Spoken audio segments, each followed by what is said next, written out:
I think I should start with the heart. If we're going to talk about disease, because heart disease is still globally the biggest killer, why don't we start with heart? What things can we do to prevent or reverse heart disease? I'm sure you're all great students, you've all had it written down, but let me remind you, one of the most important things you can do to reverse heart disease is to have a healthy plant-based diet. I mentioned earlier that when I was doing cardiothoracic surgery up in Cambridge, heavy work, really heavy work. We had to do 3 of these bypasses every single day, enormously tiring.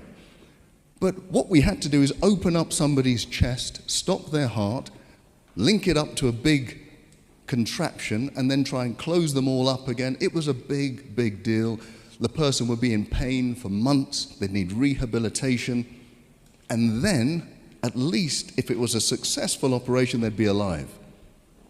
But evidence has shown us from years ago that just by changing your diet into a healthy plant-based diet, no meat, no milk, no refined sugar, those arteries that were closing down can now open up. Now, for me, even today, I've been doing this for many, many years. It's still miraculous to me that you can reverse one of the biggest problems in the world in terms of health just by changing your diet. You can get rid of doctors like me and you can just replace it with a healthy diet. That is amazing, and I commend it to all of you. Some of you may have heart disease today. You may have an appointment to see a doctor in a few weeks or months.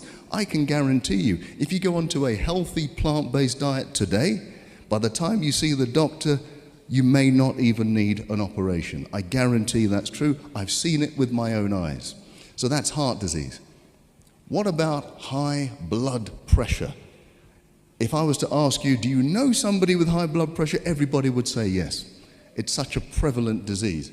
Now, what few